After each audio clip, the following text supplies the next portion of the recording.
here is freshly rebuilt from MAPerformance. Eagle rods, Wiseco pistons, King bearings. Looks pretty good. I don't really see anything crazy. So yeah, we'll start reassembling and go from there. Yeah, so we're all done with Mike's engine for the day.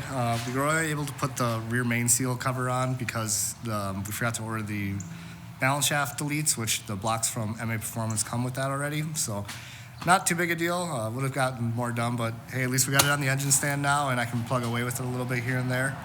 So yeah, we'll see you guys next time. This probably isn't enough for a full video, so it might just be a different day.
Yeah, so I know it's a lot of time lapse, but you know, it's kind of hard to balance doing the shop stuff and doing this. I actually came in early today, and the bottom end's basically completely assembled except for doing the timing, but we need to have the head on for that.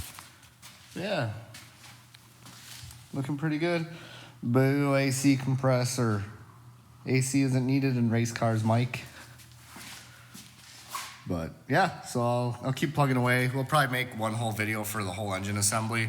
So it'll be sporadic here and there, but like I said, lots of time lapses. Just sorry about that.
Well, this is where we're leaving it off for today. It's the end of May. I mean, I'd hope to have it running next week or the week after at the latest, so we can do some break-in miles and get it tuned. Still a lot of that has to go on. Switching to a haltech after the break-in. He's got to get some injectors, but one thing at a time. So yeah, got the head on, got the lifters in, intake manifold, all that kind of stuff.